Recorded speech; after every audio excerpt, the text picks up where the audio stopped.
It's the weekly here on the Blue Room. We are at the Denbigh Castle in person, which is always nice. Joining me to talk all things Everton are Adam Sutton. Adam, how are you, mate? I'm good. I'm jealous of you two sat here with a pint while I'm sat here with a pint of blackcurrant lemonade. But I've got footy training in an hour or so I need everything I can get in terms of agility and not spewing around the pitch. But yeah, good to be in. Good to see the boys in person. I'm sure a lot of listeners remember last time. I think you were doing your hard 75 or 75 hard. I think 75 hard sounds less weird. Hard 75. Do you want to update everyone on your progress? Yeah, I'm on. I think it's whatever day 36, 35 maybe.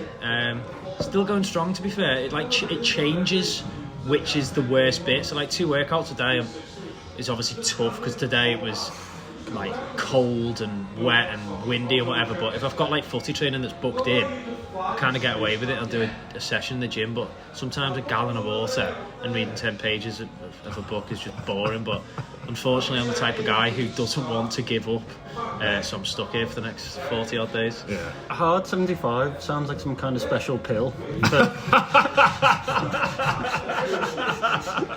I don't know how much more I'm allowed to say on it. You can say whatever you want. But yeah, I think you're right there, actually. Also joining us is Paddy Boylan, as your main guest. How are you doing, mate? Do you feel guilty now sat here with a pint while Adam is being super strict? When he came in, I said, "Do you want a pint?" And he was there in his flip-flops ready for football, so... Fair play to Adam as well. I think fair. I've got to admire him when he can come to the pub in flip-flops. That is, anyone who's played footy knows how annoying it is to, especially when your gaffer will say bring your runners. So I just end up not bringing them so I can not have to do as much running. But yeah, when you're training, I can't be arsed getting a pair of trainers on to then take them off and leave them soaking when I'm putting my footy boots on. So sliders. Are they sliders? Yeah. Mine got thrown out in our house. My girlfriend threw my sliders out. Why? She hated them. Oh, okay. She just throws your clothes away. She just threw my sliders away. Yeah. I mean, fair enough. But... Yeah, it's common in footy for all lads to wear turn up in sliders. Yeah. Turn up, yeah. Okay, I'm not played for ages. It sounds like it's purposely forgetting your PE kits and you have to do much running. Yeah, to be fair, I don't know where it's come from, but it's definitely common around. Well, definitely the country, because when I was in uni, we all used to turn up to footy in socks and sliders as well, especially if you've just... Because now we all cut our socks, but our kit this year actually has got pre-cut socks. So I'll wear grip. Oh, there we go. Sorry, everyone, listen to the jar. That else. Yeah, go on. I'll wear grip socks underneath my footy socks, so my feet aren't by the way, it's just a load of bollocks, really. I can have an absolute nightmare regardless of what socks or what sliders they turn up in. But yeah, wonderful insight there into Adam's Sunday. Well, Sunday League, you're better than that, aren't you? Football career. I'm going to get more of it because we're going to talk about sin bins, which you've been I've experienced with for a while now. We're also going to talk about Sean Dyche's press conference today, and a bit about Manchester City at the weekend, and a little bit about a piece that Paddy put out today about one of Everton's coaches and about this fine establishment we're in as well. Yeah. But we'll start with the sin bin stuff because it came out today. Obviously, we organised this yesterday, and it's great that you're on because obviously it's being trialled at certain levels of football with a blue card. I think the report from the Telegraph said today, with a view to it maybe coming in and being used in the FA Cup next year. I think the report said. But you've had experience of this for a while. You were saying, how have you found it? It's last season and even the season before, possibly. I remember it being implemented at our level and a few levels above, I think, as well. So your counties and possibly Northern Prem.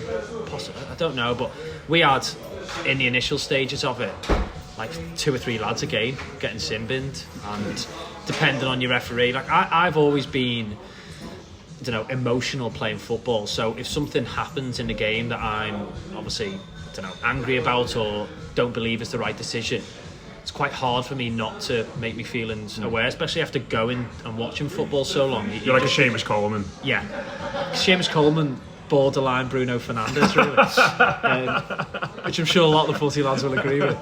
But referees were just happy with it. I think it was a yellow, or they'd show a yellow, or they'd tell you you're getting sin bin for 10 minutes. So, you give away a foul which you don't think is a foul, the referee gives it, and you wave your arms at him, or you turn around and say like, what are you doing, or just general football and obviously emotion, and he just points to the dugout and says that there's his 10 minutes type of thing. So we had it loads in the first season, and it can affect a game massively. You're winning a game 1-0, or you're pushing for a goal, it just totally changes the dynamic really. But this season, granted, I haven't played as much through injury and suspension, not from a sin bin, but it just disappears. And I think in the Premier League as well, there was talk of a while ago, like holding in the box, or dissent, or time wasting. And I get it that when it comes in, as I say initially, they seem to be obviously hot on it, but it seems to wear off pretty quickly. And with the sin bin stuff, I don't know. I just think it's another way of controlling the game, which is best played in a way that isn't as controlled as what it is, because that's the beauty of it. We all love the excitement and not knowing what's around the corner. And they're just seeming to take it to another level, where they're not just taking the fun and emotion out of it, but they're taking the ability to feel passion.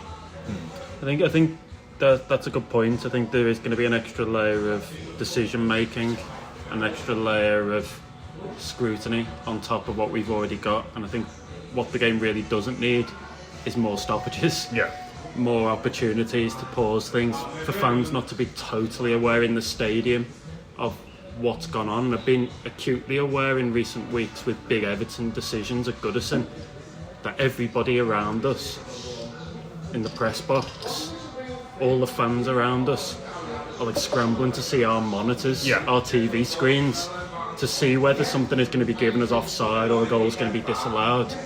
And that if you're not close to that area, then as a match day fan, you've got no idea in the main what's going to happen. And I think the idea of adding an extra layer on top of that, I think for me is quite troublesome. You probably also, if the general consensus is that the standard of refereeing and officiating isn't very good, then if you're going to add in another layer of subjectivity too, so for example, what constitutes dissent, what constitutes a tactical foul, you can write it in the rules, but it's always going to be subjective, and as such you're always going to get a difference in how the rules are applied. I don't see how it helps in that regard, and I think the best way here, the best way forward here, is to concentrate on the things that are already wrong with the game, the things that are already not going to plan, such as, for example, as I say, the communication with fans in the stadium around decision making. Fans could see it on a big screen, could see the lines being drawn, could hear the officials speaking to each other and talking it through, Stockley Park and the referee on the pitch, and I think that would help. I think there needs to be more consistency in decision making, what is a pull in the box and what isn't. Well, we've seen two different Dejan Kulusevski pulls, and one of them's a penalty and one isn't. All that kind of stuff around refereeing and officiating, I think that needs to be improved first. Even just the general standard of what they're doing on the pitch, but giving largely incompetent individuals more scope to alter the course of the game is not a good thing for me. Another point that Adam made, and I've not really thought about this, is it is going to alter the tactics and the cadences of a game. For argument's sake, it's in place on Saturday when Everton go to Manchester City. Man City are winning 1-0, but Rodri makes a tactical foul on 70 minutes. Everton effectively know that they've got a 10-minute window there where they need to score a goal. So it maybe changes what they look to do. They have to go for it in that 10-minute period. I don't know if that'll be good. I don't think it is good, but I think it's something different, isn't it? It changes the course of the game potentially. You've obviously dealt with this, Adam, but I just feel like that's. I know what you're saying. It disrupts the ebb and flow of the game a little bit, doesn't it? In the way in which we're used to. But I think it'll be weird to sort of have that spell where it's like, right, everyone go for it now, and then someone comes back on and you've got to change again. It sort of feels like, I don't know, a bit fake, if that makes sense. It doesn't feel like any kind of organic pattern to the game, really. I feel as well. We had it again, going back to personal experience. We had it where our keeper was sin binned, and one of the lads, I think one of the centre halves or the right back, had to go and goal, and it was on 80 minutes. So he had to spend the rest of the game in net, and we had 10 men and a lad who isn't a goalkeeper in goal. And that didn't just change, obviously, how we played. It just changed how they went about trying to beat us. Yeah, Lads hitting shots from 30, 40 yards. And granted, you can be as good as you want with your feet, but if you're never playing goal and then you're getting shut. And by the way, this is after playing 80 minutes of football, so you're pretty knackered anyway, and mentally and physically. But is that going to be applied in the? Can keepers get a sin bin? Who would you put in goal if Jordan Pickford got sin bin? I was going to say this question for the end of this discussion, but you brought it up now. Who I would go for someone like Ben Godfrey, who's just an athlete. I think Ben Godfrey was Gotta be better. No, neither of them. Neither of them. I think Godfrey's is one of those people, do you know, in school, I can imagine you being like this, Adam, the person in school who was good at everything, good at every sport. Yeah. I think Godfrey was like that, and I reckon if you just put him in goal, you just he'd be unorthodox, but he'd be effective. Right. Who would you go for? I think better. Better? What is it about better that makes you think you'd be a good goalie? Just better in goal, isn't it? I just think that they've both got a vibe about them that is really Could drop a clanger. it's very strange. I think Ben Godfrey isn't really a good footballer, if that makes sense. Maybe be a good goalie. Well, as in the ball's flying towards him, and granted he'll stick his hands up in the air and try and catch it, but just something really unorthodox about how Beto and Godfrey play. Really, it's almost like a man-made athlete turned into a footballer. I think someone who's a little bit more. I think Branthwaite would be a decent keeper, mate. What about Anana? Yeah, just Tarkovsky, I could imagine being one of those people that's good at kind of everything, by the way. Yeah. But I wouldn't want to take him out of the centre of defence. Branthwaite coming to claim a corner last two when picked it, and just lying on it. I think Branthwaite's a good shout, actually. Yeah. He seems assured. He's obviously a brilliant distributor of the football, but also, I don't know, big lad. Seems like he's got decent hand-eye coordination, so I'd have him. Who'd be worst? Beto? Yeah, so I think Beto or Michael Keane. Michael Keane.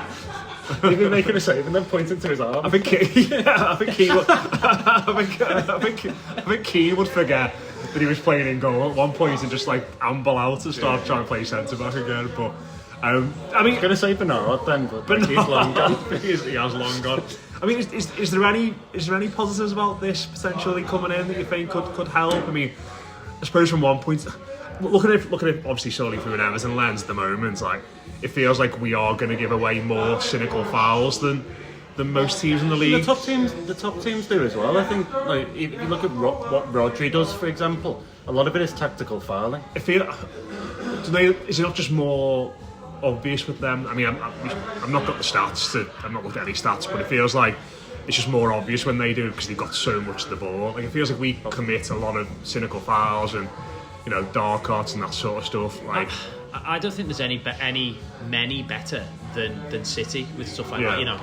Years ago, your David Silvas. It's funny because you look at attacking players, and obviously they're all camped on the edge of an opposition's box anyway. But they spot a breakaway and it's just a little flick, trip someone up, and they're nowhere near even the halfway line. Never mind going through on goal. So the ref gives a foul. That's it. And we stop and play on, and obviously we all know as football fans what that means. It's killing an opportunity. There could have been an opportunity to break against you, but it's never anything more. It's never classed as something that's cynical. Yeah. I think Everton commit cynical fouls when it's just gone a couple of yards too far, and they go, shit, these are on the break here. Yeah. That's why it's really. Whereas if you've got such a solid foundation that you're keeping the ball for 5-6 minutes at a time, and then when you lose it, you just trip someone up. It's nowhere near as obvious as Idrissa Gueye running back and having to swipe it because he's got no legs and everyone's gone AWOL. I remember thinking in the derby last season, so that would have been under Dyche, that both of Liverpool's goals should have been stopped by tactical fouls. Coleman one especially on the I remember that. Both of them, I was thinking, just wipe them out halfway, take the yellow, but you stop a goal, and if you look at the equation that way, it's worth doing, isn't it? Yeah. Why? And again, I think that there's certain things in football now that have come in and are almost like a skill within themselves, diving or simulation or winning a foul in the corner when you're running towards your goal and someone gives you a little nudge and you always get a free kick. I know it might sound silly, but I think cynical fouls and tactical fouls are part of the game. Yeah. I think why do you want to change that? It's like an art to it, isn't it? It's a total art to it, and you go just take one for your mate or take a booking or he's been given a hospital pass. I remember one. The Palace one at home where we won 3-2 in the end to stay up, Mateta absolutely bounces Coleman on the halfway line. Yeah. You just trip him up and take it then. Yeah. Granted, it, I don't know, thankfully didn't come back to bite us. I but don't think anybody is able to trip him up. The only person able to trip up Mateta is Mateta. Maybe what Coleman was waiting for. He's just like, I remember him coming on in the cup game earlier this season. I turned around to the reporter next to him and said, like, he's had a load of Weetabix this morning. He's a yard dog, yeah. He scored in that game, didn't he? The 3-2. What? Yeah, he's the header, yeah. Scored a header. Like, it just feels like one of those things, like a bit like VAR. But maybe even more so than VAR, because like VAR it's not really changed the actual patterns of the game, has it? VAR, like it's shit and it's awful for us as a match day fan, but it doesn't really. There's a bit of a gap when teams score, but it's not really changed like the ebb and flow of the game, has it at all? Whereas this feels like, do you know when people talk about like if you took an animal out of the Serengeti in Africa and it'd mess with the entire like entire food chain and have like a huge ripple effect on the environment that you wouldn't be able to fully foresee until it happened years later. Like this feels like that, like in a sense that we wouldn't really know. Because I suppose you put it like the example you said there, Paddy, about say if on Saturday City had Rodri given a sin bin for 10 minutes. Like they just keep the ball for 10 minutes, even with 10 men, they just knock the ball and like just conserve and like that. I don't think that would make the spectacle any better or necessarily give us like much of an advantage if they just said, right, for 10 minutes, you aren't getting a kick. Like, I feel like there'd be like so many little knock-on effects, like for so long that it would just. I suppose it'd be kind of interesting, but I don't know, like why mess with it? It's like it seems fine at the moment as it is. Yeah, I think a yellow card is a fitting punishment for a tactical foul. That's what you should get for committing a tactical foul. If it happens in a part of the pitch where a striker is about to run through on goal, then arguably that should be upgraded to a red. But you've got something there within the rules anyway, as it is. It's kind of one of those things to me that's not really broken about football. I mean, even with VAR, I could understand the idea of wanting to bring in more technology to help people with certain things, goal line technology, offside, certain other things. I could get that. I don't really understand the theory behind this one, but it feels like they want to. Like Arsene Wenger's always coming up with these mad ideas and changing the length of a game and kick-ins and all that. Just leave it alone. Like it's a good. Like the sport itself, when you strip away technology and bald referees and everybody else, it's actually a really good sport that's played all around the world. I sound like a Luddite here, but no, you're absolutely right. Yeah. I think there's also, and again, to slightly play devil's advocate and understand why, is that I have seen it. Whether I've seen it more because of keeping an eye on it, whether I've seen it more because I'm watching less football in the ground and more on the TV, but. The way that footballers do speak to referees sometimes you can tell is above and beyond how they should be. Like some of them will just give them a world of abuse and you can see it coming out the mouth, the way they can F off and like this is and just basically the power shift is towards the players now, because I remember James McFadden getting sent off at Goodison years ago. Against Arsenal, was it? When supposedly he said to the referee, like, that's effing shite. And the referee thought that he'd said to him, like, you're an effing cheat. Yeah. And he sent him off. And you do see it now, and when the camera flicks onto a player and they're saying something, and we're not stupid, are we? But I think the way to stop that without the sin bin or cool down period or whatever you want to call it is to put a camera on the referee with a mic. Yeah. If a player comes up to them and you pick up what they're saying, it's a retrospective ban. Yeah. And if they want to send them off there and then they can send them off as a straight red, because granted, referees shouldn't be getting abused by footballers just because they think they can get away with it. I think that solves two problems in the sense that everyone should be able to hear what they're saying anyway when they're making these decisions. And also, like, obviously, if it's recorded, what they're saying, it probably is anyway, isn't it? Because you can hear when, like, Michael Owen and how Webb do that weird show, like you can hear the plays in the background on that. But like if you're say if it like goes to like they are mic'd up, we just don't hear it. But like say like a decision, like say decision on Saturday for Branthwaite's goal, like that goes to VAR. Say there's loads of Spurs place around the referee and they're saying that's fucking offside, don't you fucking dare, and all this sort of stuff. Like surely like as well, like, if you know like that's gonna be on telly.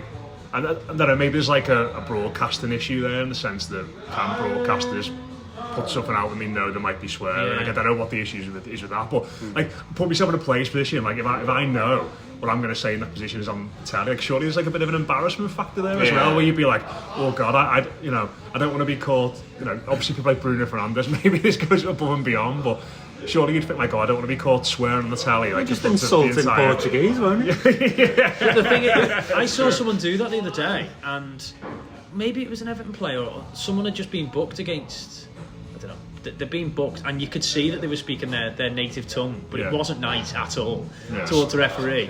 But he'd already been booked, so I think it was more, might be immature, I don't know who it was, but he'd already been booked, and then he was about to get, it was in the Liverpool-Arsenal game, and he was going absolutely bonkers in whatever language it was. But for me, you don't need to broadcast that at the time. If a referee is spoken to in that way and sends them off and everyone goes like, what's all that about? Then you release the audio afterwards and you can edit it and you can bleep it, whatever. Absolutely. Because then they've got their evidence to say, well, listen, stop your players doing this and I'll stop sending them off. And that's when, as you say, you stop all the issues without stopping the ebb and flow of the game. Just the final thing on this as well, if this does come in, where do you put the sin bin box at Goodison? Like, where does it go? Do you know, like ice hockey where they happen behind like the plexiglass and like all the fans can bang on the glass? Where are you putting it? Like, I'm sort of thinking like in the corner by the church by the Gladys Street. Park end them to Mark Mosey so they can boo them. Oh, he's hardly ever there these days anyway. He won't impact anything at all. But bring back the boys' pen. Bring the boys' pen. That'd be funny actually. It's like kids that goes to the players and be like pull tongues at them and stuff and all that. Like that ball boy with cloth. Yeah. We don't have any room for it, do we? No. The Newcastle end's usually quite quiet, isn't it? So just put some of the sin bin players in there when they come. What about like if a manager gets put in as well? Like could you have like Klopp and Dyche in the sin bin thing together at the same time? It's like a cage. Yeah, no, that's what it's like. Do you know what I mean? Like an ice hockey where you get sent off and you've got to wait and you can run back on when the timer goes out. Like, sounds like have you seen the Matilda film with the chokey? Send Dyche to the chokey. Nails sticking out the door. He'd probably love it, wouldn't he? Actually, it's like Well, there was that Wenger one years ago, wasn't there, where he stood on the dugout, and, like, spread his arms out. And thought, where do you want me to go here? Which it'd be quite funny if it was like a glass cage above the dugout, but they like tinted it from the inside, so Dyche could see the game, but he couldn't give any tactical instructions out because it was tinted. Maybe that's what we need to do. Banging on the glass, Maybe that's what we need to do. Get the chokey in for Klopp's last Goodison derby and just lock him in there forever. Yeah, unlucky, you never get him out. But yeah, let's talk about some actual Everton related stuff. City on Saturday. Paddy, it's we got a 1-1 draw there last year against the treble winners elect at that point, which we didn't know. But it's going to be tough, isn't it? Watching them on Saturday, I think on Monday night, there were a few little things which I thought, maybe they look a little bit vulnerable. But I think as soon as they stepped it up and they got on the ball, it's like, yeah, they're in that Man City mean business mode. I don't think they were quite in that mode when they came to Goodison, but now they've got Foden playing out of his skin, De Bruyne, Haaland.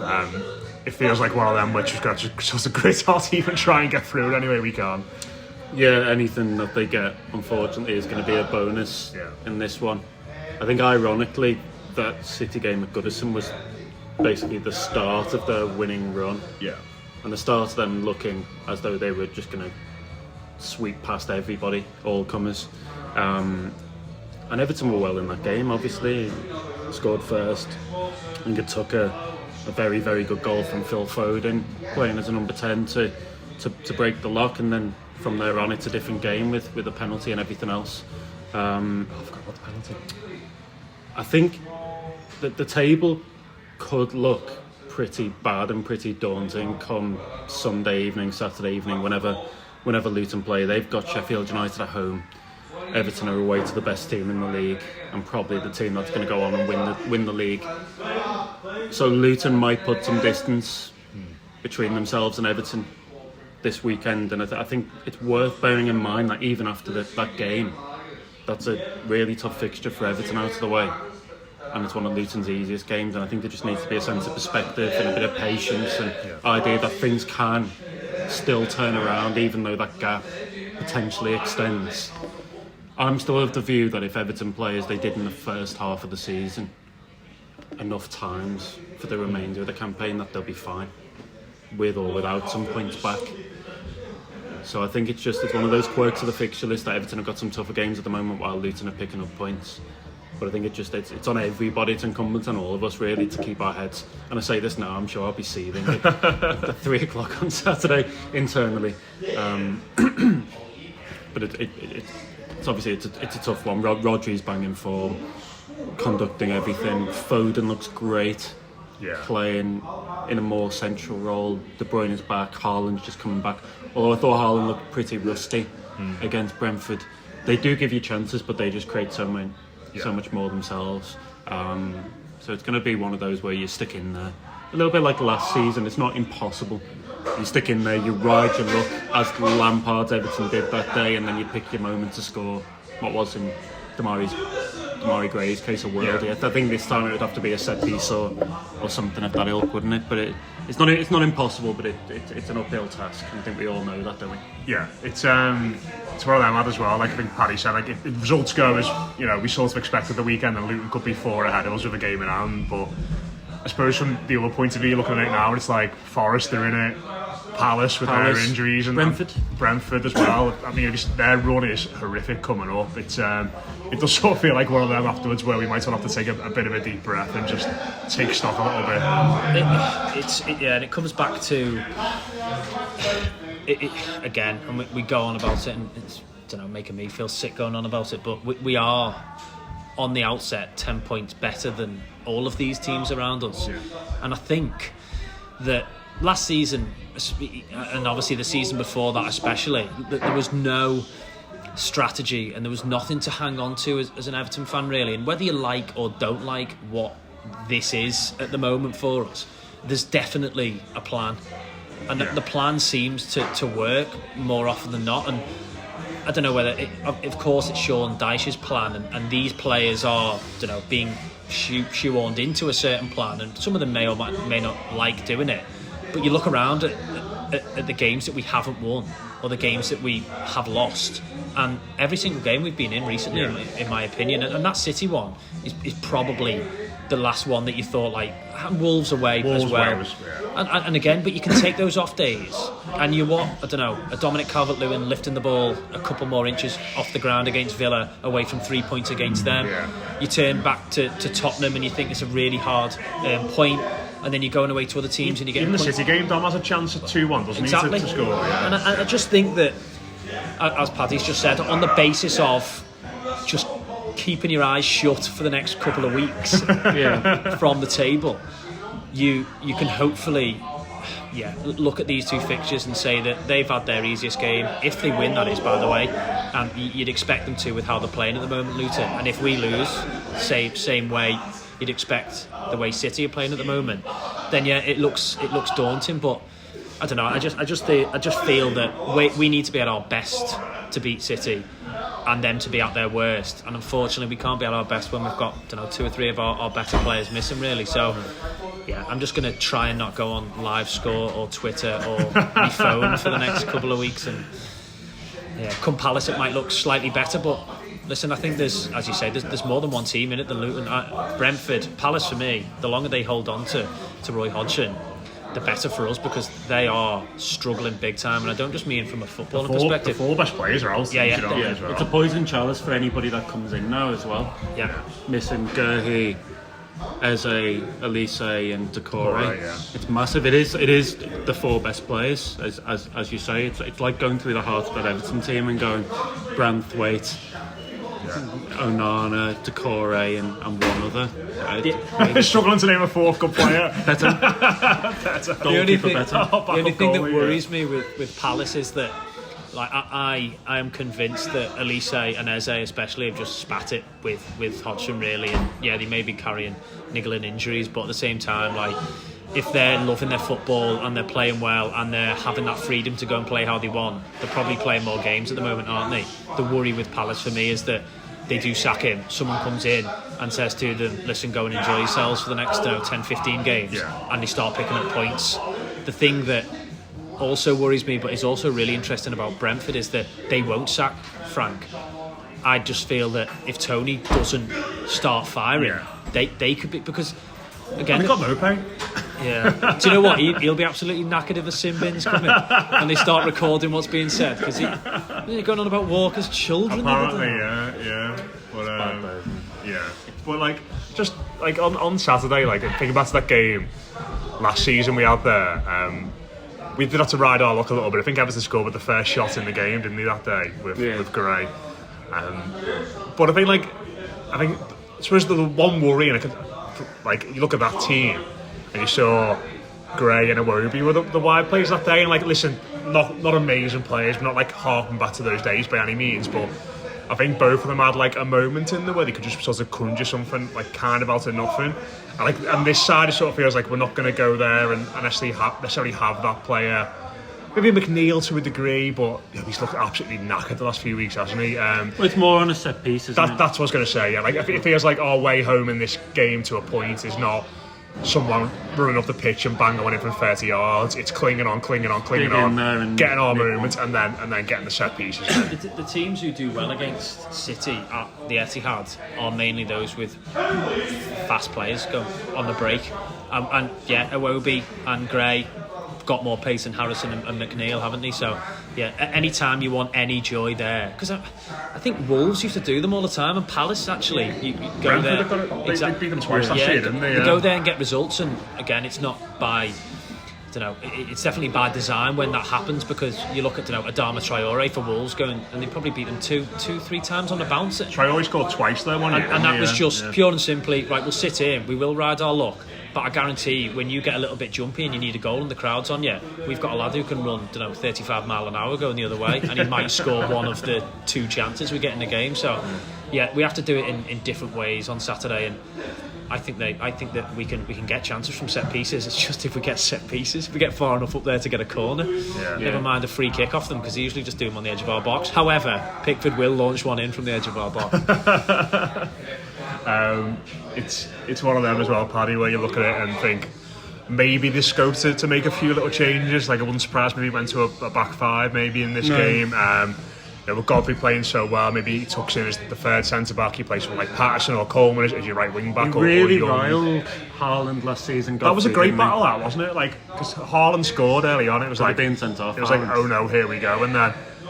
He had that weird tantrum, didn't he? After Godfrey fouled him, and then he kind of lost the plot a little bit. You see that thing where he was in the box and he was like, his face was like all weird and contorted, and it's like, he's rattled. Yeah. Here by Ben Godfrey. I was watching Conor Cody on the Toffee TV more than the game thing, and he was saying effectively the plan had been to try and wind Haaland up in that game early doors, and Godfrey had basically stood on his toe. It was like 20 seconds, wasn't it? Right at the start, and then he turned around and looked at Cody, and Cody was pointing at Ben Godfrey, as you would in that kind of situation. But I think it led to Haaland doing some quite rash things on the pitch. He definitely lost his head with the tackle in the corner at one point, and could well have been sent off for a couple of different offences. Another reminder that these City players can lose their temper. They're very good footballers, but they're human as well. And maybe Ben Godfrey, in theory, you could play him as a third centre back, couldn't you? And put him up against Haaland, and Haaland's not going to beat him for pace in the way he might do some of the other players in that team. Just as well, like 12:30 feels like a good time to play these. If there is at the Etihad as well, because it's quite a sleepy ground anyway, isn't it? You can imagine it with the weather we've got at the moment. It might just be a bit of a shit atmosphere. And listen, if we go there and just be awful and horrible, then perhaps we are clinging here and we're trying to plot our way through this maze to a result. But it's going to be difficult. But do you think maybe there's, just to re-review, there's any scope for something like Beto coming in? Like, wouldn't surprise me if he started at the weekend. Lewis Dobbin maybe. I thought it was actually really good when he came on against Tottenham, maybe getting a go. Because listen, I'm sure there'll be people shouting at this saying you've got to go there and try and get something, but I'm sort of of the view that you make sure you've got your best 11 lads fully fit for that Palace game in 2 weeks' time, because that feels like the most important one for us. And I'd sort of be tempted to say to McNeil and Harrison, just sit on the bench for an hour, and if we're in the game, we bring you on there. But do you reckon he'll make too many changes? Or I don't know about too many changes, and there's definitely a fine line between giving some lads a rest who need and deserve a rest, and also getting thumped 5-0 and Lewis Dobbins on the pitch and his confidence is shot. Yeah. And so I don't know. I think if Onana's fit, he might bring him in and rest one of McNeil or Harrison. Yeah. Maybe put Ashley Young, as you say, as a right wing / right back, and then just kind of obviously try and make it difficult for them. But I think Beto did okay against them at home, didn't he? But again, if you're looking for very fine margins and making the most out of, half chances, quarter chances, then I don't know if he's your man really, because he's not exactly going to give us any respite when we're defending for 10-15 minutes straight really. And Calvert-Lewin, granted, hasn't been in top form at doing that himself really, and I used to watch Dom jump 6 foot in the air and then win his own flick on and then go and chase that flick on and then hold the ball up and give it off, whereas now, whether it's by design, I don't know, he seems less, something about him at the moment that it doesn't fill me with confidence that he's going to get into a battle and win a battle. It seems like he doesn't want to get into a battle and therefore he's never going to win the battle, whereas Beto, as awkward as he is, he's up for a scrap really. So I don't know. I think either of them have both of them have the pros and cons. I do think the likes of Dobbin coming in could be really good. I think Gay, Garner and Onana would be a good midfield base, and then it just depends how you go at it from a defensive point of view. But I do like that Godfrey Young combination really, because I don't like Ben Godfrey as a centre half. Even in a 3, I'm not his biggest fan, because I feel like he has to go and get pulled into channels and stuff, whereas I think Ashley Young alongside it, it's a really nice balance, and I've been impressed with Ashley Young since he's come back into the side really. I think you need a bit of narc, you need a bit of nous, you need someone who's been there, done that. Granted, he's not where he was 10 years ago, but at the same time, if you can play your way into a game, survive in a game, and then prey on a mistake or go and get a corner, go and get a free kick, then don't necessarily think it matters who's playing up top for us actually. It just matters if Tarkovsky or Branthwaite or whoever can get their head on the ball. So as long as big lads who can go and head the ball are playing, then that's probably our best way to score a goal, isn't it? Yeah. Today Everton will be playing 4-6. It's 4-6-0 maybe, 6-4-0 maybe, yeah. It's better than a 4-4-2 against Luton, isn't it? Oh, yeah. I'd rather those strikers than playing them two up front together. Yeah. But listen, we will see what happens at Manchester City anyway. It's going to be a challenging one. But we got a point there last year. We're probably a worse team, and they were amazing, so we'll see. We'll wrap up. Paddy, you've done a piece this week with Woney. Are you calling him Woney now? Because you've had a little sit down with him, or no? You're not on those terms yet. Dyche, unless it's Nathan Patterson, everybody just puts an E on the end, so it's like Woney, Stoney. Why not Nathan? Dwighty. Why not Nathan Patterson? He's Pato. Oh, okay, right. He would never say like Ashley Young. Youngie. In an interview, it would always be Youngie. What about Calvert-Lewin? Is it Calvert-Looney or Looney? Dommy. Dom, he gets. What about Betoey? Betty. Betty.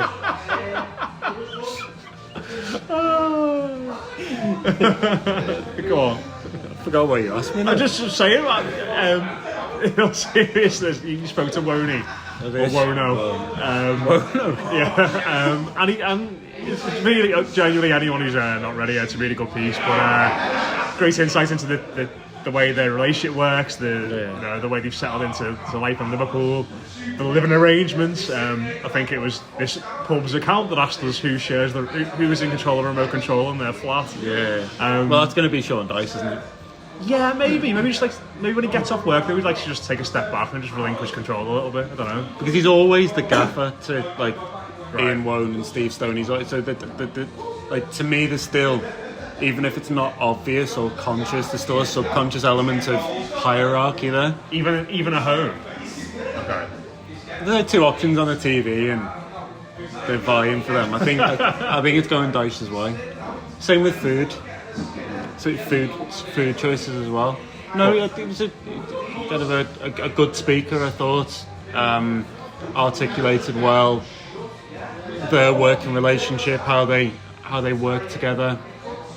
I'm saying there's an awful lot of delegation now with Wone and Stone doing a lot of the training sessions. And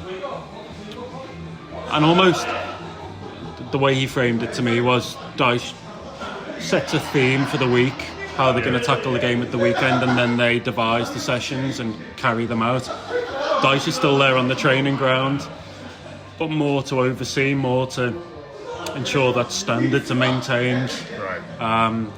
And there does seem to be a general feeling from all of the players and coaching staff that we've spoken to in recent months that kind of standards are high, that they work hard in training, that they're all kind of fully bought into what Dyche and his staff are trying to do. So you can kind of see that in, I think, the performances, even when they're not full of quality. They're still digging in, they're still fighting. Dwight McNeil goes to Fulham and plays in central midfield, which I don't think suits him, by the way, but he does it. Ashley Young's playing on the right wing again at the age of 38. Ben Goffey's playing at right back, which hasn't always suited him.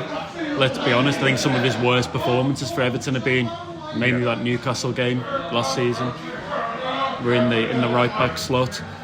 So then you see some of that messaging kind of paying off, and then the other side is, as the question alludes to, with the two of them living together in South Liverpool, Wone and Dyche, and kind of exploring South Liverpool, exploring different parts of South Liverpool, and going to different pubs in the city centre. It's an interesting insight into the kind of the life away from football, I suppose. Amazing. Would you fancy living with Dyche, Adam? I don't know, it'd be weird. I don't know what vibe I get off him, really, in terms of, like, he's almost like your best mate's dad, who, when you were younger, you'd always think, like, oh, I wish he was my dad.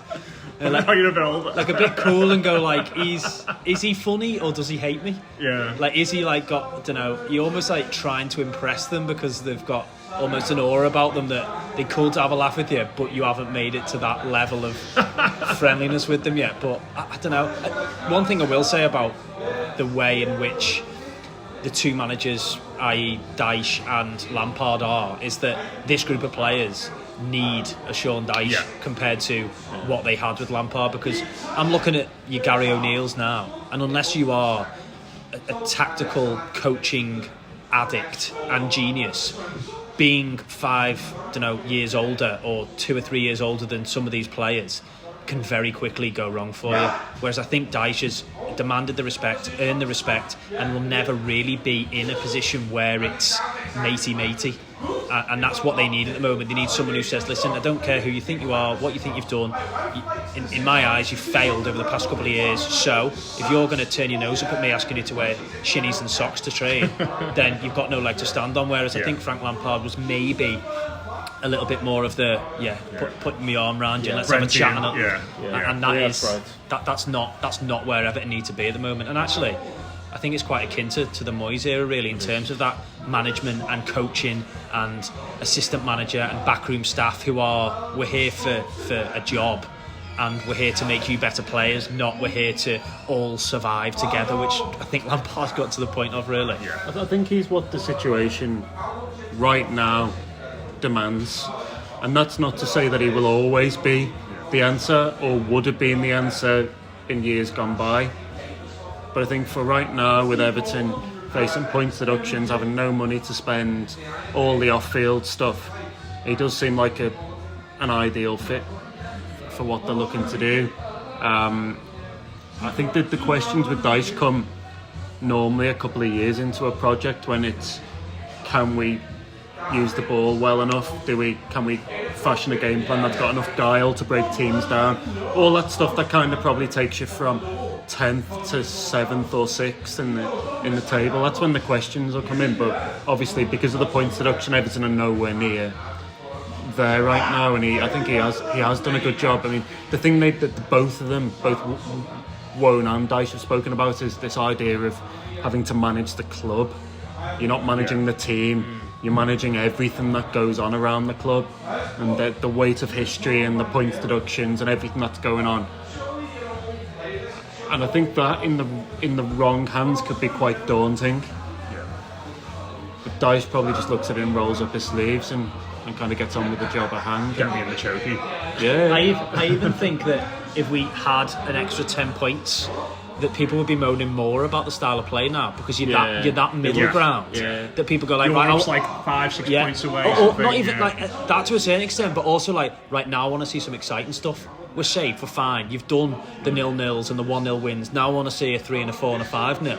Whereas we're still in any way possible mode, really. So yeah, that's happening at West Ham now, isn't it? Like, 100%. sorry to interrupt you. Yeah, like, yeah, like you see their fans like kicking off about Moyes and the way they play. And it's like you've just won a European trophy and you're 6th or 7th in the league. Like it's insane. Like, and they're like, oh, well, we don't play good football. It's like, come on, like, you know, more due respect, like you West Ham, you've just won in Europe, the Europa League knockout stage. Like what?